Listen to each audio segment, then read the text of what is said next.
నదీ పరివాహక ప్రాంతంలో ఉన్న ఈ భూ ఆక్రమణ అధ్యక్ష రియల్ ఎస్టేట్ నిర్మాణాలు ఇంచుమించుగా కోకొల్లుగా విస్తరించిన నేపథ్యంలో అధ్యక్ష ఈ బుడమేరు అన్నది నిజంగా ఆ రోజు వరద రావటం అనేది నిజంగా చాలా దురదృష్టకరం. విజయవాడ ప్రజలే కాదు అధ్యక్ష, ప్రపంచం అంతా ఒక్కసారి తెలుగు వాళ్ళందరూ కూడా విజయవాడ వైపు చూసే పరిస్థితి కూడా ఆ రోజు నెలకొల్వడం అనేది మనందరం కూడా చూసాం అధ్యక్ష. ఈ అధ్యక్ష ఇది సుమారుగా 2005లో వచ్చిన భారీ వరదలు విజయవాడ ముంచెత్తిన తర్వాత అధ్యక్ష సుమారుగా ఆ సమయంలో బుడమేరు డైవర్షన్ ఛానల్ సామర్థ్యాన్ని 35,000 క్యూసెక్లు పెంచేందుకు 464 కోట్లతో పనులు ప్రారంభించారు అధ్యక్ష. 80% మాత్రమే పనులు పూర్తయ్యాయి, మిగతా 20% పనులు కూడా పూర్తవలేదు అధ్యక్ష. దాన్ని గత ప్రభుత్వం అలాగే వదిలేసింది. దానికి పర్యవసానంగా మన బుడమేరు వరదలకు కూడా అందరం ఫేస్ చేయాల్సి వచ్చింది అధ్యక్ష. ఇప్పుడు అధ్యక్ష ఈ బుడమేరు వరదలు వచ్చిన తర్వాత గౌరవ ముఖ్యమంత్రి గారు ఒకసారి చూశారు అధ్యక్ష, గౌరవ ముఖ్యమంత్రి గారు సుమారుగా 11 రోజుల పాటు మళ్ళా తిరిగి విజయవాడ ప్రజలు రోజువారీ సాధారణ జీవనంలోకి వచ్చేటంత వరకు కూడా కలెక్టరేట్ లో బస ఏర్పాటు చేసుకుని బస్సులో బస ఉండి సుమారు అడ్మినిస్ట్రేషన్ అంతా కూడా అక్కడి నుంచే నడిపించిన పరిస్థితులు కూడా చూసాం అధ్యక్ష. అర్ధరాత్రి అపరాత్రి అన్నది లేకుండా ప్రజలకి ఆహారం అందుతుందా, నీళ్లు అందుతున్నాయా, పాలు అందుతున్నాయా, బిస్కెట్లు అందుతున్నాయా, రొట్టెలు అందుతున్నాయా, ప్రతి ఒక్క చిన్న మైన్యూర్ ఇష్యూ అధ్యక్ష. ఇందాక అగ్గిపెట్టెల గురించి కొవ్వొత్తుల గురించి చాలా తక్కువగా మాట్లాడారు అధ్యక్ష. కానీ ఆ అగ్గిపెట్టెలు కొవ్వొత్తులు కూడా లేని సమయంలో అవి కూడా సరఫరా చేయాలని ఒక ఆలోచన వచ్చిందంటే దానికి మన అందరం కూడా గర్వపడాలి అధ్యక్ష. ఈ రోజు కరెంటు పోయి నీళ్ళ లోతులు నిలువెత్తు నీళ్ళలోని ఇల్లులన్నీ మునిగిపోయి ఉంటే కనీసం ఆ సమయంలో నేనున్నాను అధ్యక్ష. ఆ రోజు నేను ప్రత్యక్ష సాక్షిని. ఆ రోజు ముఖ్యమంత్రి గారి నోటి నుంచి అధ్యక్ష ఏదో కలెక్టర్ గారో లేకపోతే సిఎస్లో లేకపోతే అఫీషియల్స్ ఎవరు చెప్పింది కాదు అధ్యక్ష. వాళ్ళకి కనీసం lighters, charging lights, battery lights, మనకి టార్చ్ లైట్స్ ఉంటాయో లేదో తెలియదు. కనీసం వాళ్ళకి అగ్గిపెట్లు కొవ్వొత్తులు కూడా అందించాలి అని చెప్పి ఇమీడియట్ గా అక్కడి నుంచి సరఫరా చేసిన పరిస్థితి నుంచి అధ్యక్ష. అక్కడి నుంచి అధ్యక్ష సుమారుగా ఆహార పొట్లాలు ఎలా పంపిణీ చేశాము, మిగతా ప్రాంతాల నుంచి ఎలా వచ్చిందో అవన్నీ కూడా మనందరం కూడా చూసుకున్నాం అధ్యక్ష. చాలా క్లియర్ గా ఏ దగ్గర నుంచి ఎంతెంత వచ్చింది అన్నది, ఏ నెలలో ఎంతెంత వచ్చింది అన్నది చాలా క్లియర్ గా చెప్పాం అధ్యక్ష. దీంతో పాటు అధ్యక్ష ఈ బుడమేరుకు సంబంధించి ముఖ్యంగా విజయవాడ వరద బాధితులు ఎవరైతే ఉన్నారో వాళ్ళు ప్రతి ఒక్క ఇంట్లోనే అధ్యక్ష సామాన్లకు డబ్బులు ఇచ్చాం, వెహికల్స్ పాడైపోతే వాటికి రిపేర్స్ కి డబ్బులు ఇచ్చాం, కొన్ని వెహికల్స్ మొత్తం కండెమ్ అయిపోతే వాటికి తిరిగి కొనుక్కోవడానికి డబ్బులు ఇచ్చాం, కొన్ని వ్యాపారాలు దెబ్బతింటే వ్యాపారాలు తిరిగి పునరుద్ధరించుకోవడానికి బ్యాంకర్స్ తో సుమారుగా కొన్ని పదుల సంఖ్యలో మీటింగ్లు ఏర్పాటు చేసుకొని వాటన్నిటికీ కూడా ఒక కార్యాచరణ రూపొందించి వాళ్ళ బ్యాంకుల ద్వారా కూడా వాళ్ళకి ఎటువంటి ఇబ్బంది లేకుండా చూసుకునే బాధ్యత తీసుకున్నాం. వాళ్ళ లోన్లు ఈఎంఐస్ కూడా కట్టుకోవడానికి ఇబ్బంది పడితే కనుక బ్యాంకు వాళ్ళతో మాట్లాడి వాళ్ళకి వెసులుబాటు కూడా కల్పించాం. సుమారుగా మొన్న ఫిబ్రవరి వరకు కూడా దగ్గర ఇంకా ఎవరైనా ఉండిపోతే నేనేం చెప్తానంటే సుమారుగా వరద సాయం అంతా మేము డైరెక్ట్ బెనిఫిట్ స్కీమ్ ద్వారా ప్రతి ఒక్కరికి కూడా అందించిన తర్వాత ఇంకా ఎవరైనా చాలా మంది ఇందాక మన సోదరులు అన్నారు చాలా మంది ఇంకా బయటకు వచ్చి మాకు అందలేదని అన్నారని. అందలేదు అని చెప్పిన ప్రతి ఒక్కరిని కూడా వెరిఫై చేసుకున్నాం. వాళ్ళకి నిజంగా అందాలి అని చెప్పేసి అక్కడ మనకి అందులోని కనుక మనకి పాజిటివ్నెస్ ఉంటే డెఫినెట్ గా వాళ్ళందరికీ కూడా డబ్బులు ఇచ్చిన పరిస్థితి కూడా కనిపించింది. రీసెంట్ గా ఫిబ్రవరిలో కూడా 56 కోట్లు కూడా విజయవాడకి రిలీజ్ చేయడం జరిగింది. విజయవాడ ప్రజల్లో ఎక్కడా కూడా ఎటువంటి అసంతృప్తి లేదు. మీరు రాజకీయం చేయాలి అనుకుని రాజకీయాలు మాట్లాడితే తప్పించి ఈ రోజు నాకు తెలిసి మీరు కూడా ఆ రోజు విజయవాడ వరద బాధితుల్లోని మీరు ఉన్నారని ఒక సందర్భంలో మీరు కూడా నాకు చెప్పారు. మీరు ఎవరో సంథింగ్ మీరు కూడా చెప్పారని చెప్పారు. నిజంగా ఇప్పటికీ నేను కట్టుబడి ఉన్నాను అధ్యక్ష. విపత్తుల శాఖ మంత్రిగా నేను ఇప్పటికీ కట్టుబడి ఉన్నా. నిజంగా ఎవరైనా విజయవాడ వరద బాధితుల్లో మాకు ఈ డబ్బులు రాలేదు అని చెప్పి ఈ రోజుకి కూడా కలెక్టర్ ఆఫీస్ కి కనుక ఇస్తే అది జెన్యూన్ అయితే డెఫినెట్ గా ఇవ్వడానికి మేము ఆ ప్రభుత్వం సిద్ధంగా ఉంది. ఇంకో విషయం అధ్యక్ష, ఒక విషయం చెప్పాలి అధ్యక్ష, మాకు అన్ని విరాళాలు వచ్చినాయి అధ్యక్ష. విషయం ఏంటంటే తమ్ముడు ఇంకా అవ్వలేదు, ఇంక నేను ఒకటే చెప్తున్నాను అధ్యక్ష. ఈ విరాళాలు కూడా అధ్యక్ష నిజంగా కొన్ని సందర్భాల్లో కష్టం వచ్చినప్పుడు ప్రజలు ఎలా స్పందిస్తారు, ఒక విజనరీ నాయకుడు నాయకత్వంలో ఈ రాష్ట్రం ఉండేటప్పుడు ఎలా స్పందిస్తారని చెప్పడానికి మొన్న బుడమేరు వరదల సహాయం ఎలా అయితే వచ్చిందో అదే ఒక ప్రత్యక్ష ఉదాహరణ అధ్యక్ష. వీల్ చైర్ లో ఉన్న వాళ్ళు కూడా అధ్యక్ష దేన్నైనా యాక్సెప్ట్ చేయాలి మనం. కొన్ని సందర్భాల్లో ప్రతిదీ రాజకీయ కోణంలో చూడాలనుకుంటే విమర్శించే ధోరణిలో వెళ్తాం. కానీ ఈ రోజు చూస్తే అధ్యక్ష కిడ్నీ బ్యాంకులు బయటకు తీసుకొచ్చి చిన్న పిల్లలు దాచుకున్న డబ్బులు కూడా బయటకు తీసుకొచ్చి బుడమేరు వరద బాధితులకి ఇచ్చిన సందర్భాలు కూడా చాలా ఉన్నాయి అధ్యక్ష. అదే కాకుండా అధ్యక్ష వీల్ చైర్ లో ఉన్న ముసలి వాళ్ళు కూడా వాళ్ళ పెన్షన్ డబ్బులు దాచుకున్న పెన్షన్ డబ్బులు కూడా తీసుకొచ్చి వరద సహాయానికి తీసుకొచ్చి ఇచ్చారు అధ్యక్ష. అటువంటి సందర్భంలో అధ్యక్ష నాకైతే ఒకటి జగన్మోహన్ రెడ్డి గారు బుడమేరు వరద బాధితులకి ₹1 కోటి అనౌన్స్ చేశారు కానీ ఆ చెక్ అయితే మాకెవరికి రాలేదు. మా విపత్తుల శాఖ అయితే రాలేదు అధ్యక్ష, గవర్నమెంట్ కి అయితే రాలేదు అధ్యక్ష. ఆ సంగతి కూడా కొంచెం తెలుసుకుంటే మంచిది అధ్యక్ష. ఇంకా అయిపోయింది అధ్యక్ష. మన ఇప్పుడు సంబంధించిన మంత్రి గారు ప్రతి ఒళ్ళకి అన్ని అన్నారు. దీనికి చిన్న కమిటీ అండి, చైర్మన్ అధ్యక్షులుగా పెట్టండి. మన ఇప్పుడు మంత్రి గారికి చైర్మన్ పెట్టండి. ఒక్క రోజుకి 1,00,000 అప్లికేషన్ రాకపోతే మీరు చెప్పింది నేను చెప్తాను. ఒక్క రోజు అనౌన్స్మెంట్ మీకు అందనోళ్ళు మీరు రండి, నేను ఇక్కడ కూర్చున్నాను కలెక్టర్ ఆఫీస్ లో, మీకు అందనోళ్ళు అంటే ఒక్క రోజుకి 1,00,000 అప్లికేషన్ వస్తాయి. మొత్తం పచ్చి అబద్ధాలు అధ్యక్ష. ఇచ్చింది ఒక ఇంటికి, ఇచ్చింది ఒక ఇంటికి రాజకీయంగా కొట్టారు. ఇన్సూరెన్స్ ఒకళ్ళు కూడా రాలేదు అధ్యక్షగా. అధ్యక్ష అసలు మేము ఏదైనా చేతిలోకి తీసుకెళ్లి డబ్బులు ఇవ్వలేదు అధ్యక్ష. ఆన్లైన్ ట్రాన్సాక్షన్ అధ్యక్ష. ఏ అకౌంట్ కి ఎంత ఆయన అనేది ఏంటంటే ఇంకా బింగిలో ఉన్నటువంటి బాధితులు ఉన్నారు, నష్టపరిహారం అందనటువంటి బాధితులు ఉన్నారు అంటున్నారు. తీసుకోండి, అప్లికేషన్ తీసుకోండి.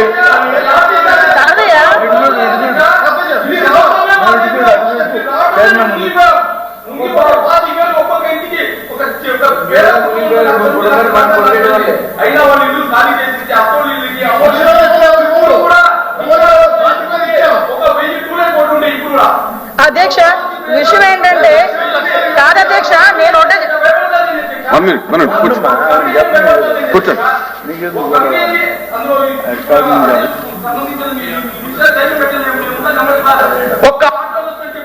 ఒక్క రోజు కంప్లైంట్ కలెక్టరేట్ లో ఉండే కాదని కలెక్టర్ పట్టించుకోలేదు అధ్యక్ష.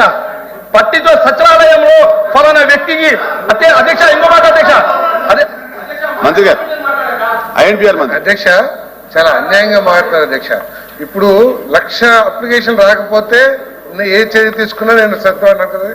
ఇప్పుడు దాకా ఆ పార్టీ కానీ లేదా ఎన్ని అప్లికేషన్లో లేదా ఎన్ని పిటిషన్లో కలెక్టర్ గారికి కానీ సబ్ కలెక్టర్ గారికి కానీ అప్పుడు చెప్పారు అధ్యక్ష, మీకు ఏదైనా ఉంటే సబ్ కలెక్టర్ గారికి సబ్మిట్ చేయమని చెప్పేసి ఎన్ని అప్లికేషన్లు సబ్మిట్ చేశారు అధ్యక్ష. అప్పుడు దాకా ఒకవేళ 1,00,000 అప్లికేషన్ వచ్చేటైతే ఇప్పుడు దాకా ఎన్ని సబ్మిట్ చేశారు? కనీసం ఒక 100, 200, 300 చెప్పడం లెక్క. ఏదో మైక్ ఇచ్చారు కదా అని చెప్పేసి ఇష్టం వచ్చాడు అధ్యక్ష. నిజంగా ముఖ్యమంత్రి గారు ఎంత కేర్ తీసుకున్నారంటే మేము చూసాం అధ్యక్ష. బురద ఇళ్లలోకి వెళ్ళిపోతే మొత్తం రాష్ట్రంలో ఉన్న ఫైర్ ఇంజిన్ అన్ని తీసుకొచ్చి క్లీనింగ్ చేయించారు అధ్యక్ష. ఆ ఆడవాళ్ళు కూడా ఆశ్చర్యపోయారు అధ్యక్ష. అరే ఏంటి ఇంత ఇదిగా ఏ ప్రభుత్వం చేయలేదు, మా ఇళ్ళన్ని కూడా క్లీన్ చేస్తున్నారని చెప్పేసి అంతా పని చేస్తే ఓకే, మేము కాదంటే అధ్యక్ష. ఏదైనా కొంతమంది ఉంటే తీసుకురండి, మీ పార్టీ తరఫున తీసుకొస్తారా లేకపోతే వాళ్ళే వచ్చి అప్లికేషన్ ఇస్తారా ఏమని చెప్పండి. అంతేగాని 1,00,000 మంది రాకపోతే అని తక్కువ చేసి మాట్లాడతాం చాలా తప్పు అధ్యక్ష. అది ప్లీజ్ రాహుల్ గారు బ్రో, కమిటీ కాదు, అప్లికేషన్స్ ఏమైనా ఉంటే తీసుకోండి, సబ్మిట్ చేయండి.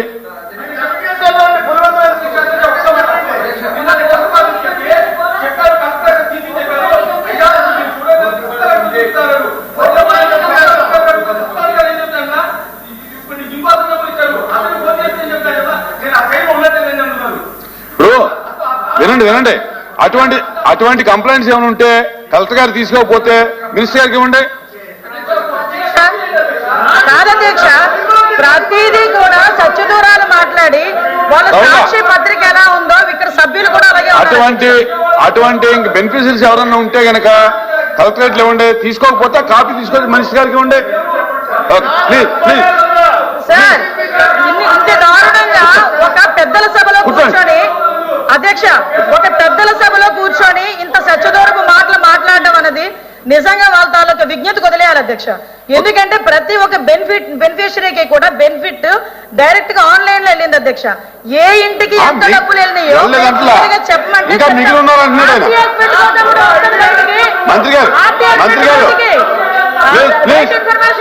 బయటకు వస్తుంది. ఎన్ని కుటుంబాల నుంచి వచ్చిందో ఈ రోజుకి మేము ఒక విషయంలో రవీంద్ర గారు ఒకసారి ఆ వరదలు వచ్చే రోజు అధ్యక్ష, ఇప్పుడు ఆ రోజున వరదలు అధ్యక్ష ఎందువల్ల వచ్చినాయి అనేది జగమెరిగిన సత్యం అధ్యక్ష. బుడమేరు మీద మట్టి కొట్టేయటం వల్ల జోలికి వెళ్ళకండి సార్. ఇప్పుడు ఇంకా బెనిఫిట్ ఒకటే కదా, ఇంకా దాని గురించి మాట్లాడదాం. మెంబర్ చెప్పేది ఏంటంటే చాలా మంది బెనిఫిషరీస్ ఉన్నారు టోటల్ గ్రామ సచివాలయాల వారీగా మొత్తం అందరికి కూడా గతంలో ఎప్పుడు ఏమైనా బెనిఫిట్ ఇచ్చాం అధ్యక్ష. కింద గ్రౌండ్ లెవెల్ అయినా పైన అప్స్టైర్ లో ఉన్న వాళ్ళకి ఎలా చేయాలనేది మా ముఖ్యమంత్రి గారు చాలా పారదర్శకంగా అసలు ఎప్పుడు గతంలో ఎవ్వరు ఇవాళ వాళ్ళకి కూడా నష్టపరిహారం ఇవ్వడం జరిగింది అధ్యక్ష. ఇవాళ అంత మంచి కార్యక్రమాలు చేసి దాన్ని బెనిఫిషరీస్ ఉంటే గనక కలెక్టరేట్లు ఇవ్వండి, తీసుకోకపోతే కాపీ తీసుకురండి, ఇవ్వండి. సంవత్సరం దాటాక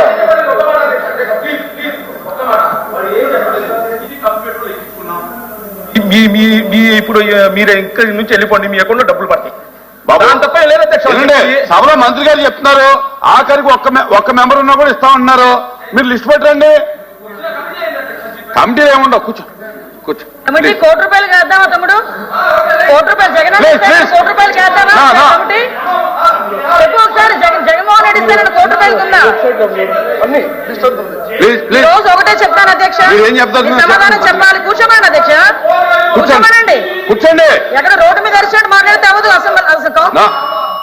కూర్చోండి కూర్చోండి కూర్చోండి కూర్చోండి కూర్చోమ్మా కూర్చోవయ్యా.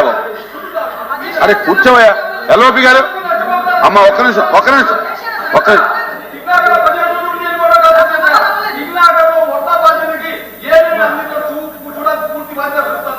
Okay please.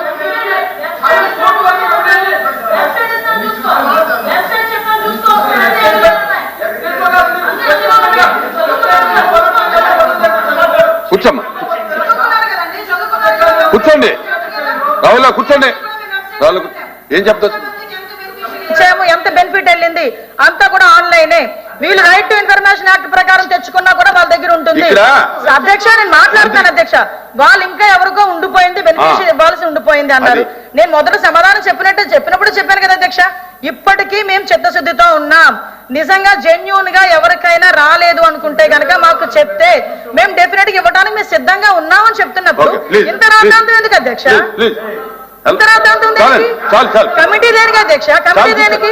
నిజంగా కమిటీ వేయాలనుకుంటే కమిటీ చాలా వాటికి వేయాలి. బాబు క్లారిటీగా చెప్పారు. ఇంకెవరన్నా అధ్యక్ష ఇక్కడున్న సభ్యులందరికీ వినుస్వామి కూర్చోమ్మా కూర్చో. ఏంటి సార్ అరిస్తే ఇంక మేము కూర్చో. ది కౌన్సిల్ సార్, పెద్దల సభ చెప్పండి సార్. ఏపీఎస్డిఎంఏ వెబ్సైట్ లో ప్రతిదీ కూడా పొందుపరుచున్నాం అధ్యక్ష. సభ్యులు కావాలంటే చూసుకోవచ్చు. మళ్ళీ చెప్తున్నా, నిజంగా బుడమేరు వరద బాధితులకు ఎవరికైనా బెనిఫిట్ అందకపోతే అది జెన్యూన్ అయితే డెఫినెట్ గా ఇవ్వడానికి మా గవర్నమెంట్ ఈరోజు సిద్ధంగా ఉంది. Okay please please. హలో అధ్యక్ష, జరిగింది ప్రకృతి వైపరీత్యం, మానవ తప్పిదాలు జరిగినాయి. ప్రభుత్వం వచ్చి మేము వచ్చి పెద్దగా రీఫ్యాక్టరీ చేస్తామంటున్నారు. ప్రజలు వచ్చి అక్కడ ఉన్న ప్రజలు మేము కనితో చూసాం. అయినా మాది అథెంటికేట్ కాబట్టి ఎవరైతే విక్టిమ్స్ ఉన్నారో వాళ్ళకి ఏం జరిగిందో అవన్నీ కూడా సమాజానికి అందరికీ తెలుసు అధ్యక్ష. అది పక్కన పెడితే ఇప్పుడు జగన్ గారు ₹1 ఇచ్చారు. అది ఖర్చు పెట్టి నేనే ఆ ₹1 నేనే బాధ్యత అధ్యక్ష. నా చేతులతోనే నేనే మానిటరింగ్ చేసి పాలు నీళ్లు దాంతో పాటు ఎవరైతే దినుసులు ఉన్నాయో ఆ దినుసులు కూడా ఒక నిమిషం ఆ దినుసులు కూడా నా అధ్యక్షతనే బాధ్యతలే నా అధ్యక్షతనే అవి కొని బాధ్యతకు వచ్చి నేను నా చేతులతోనే నేనే వెళ్ళి మొత్తం అధ్యక్ష ఒక నిమిషం ఉండండి. నా తర్వాత మాట్లాడు పర్లేదు. మాట్లాడతా పర్లేదు.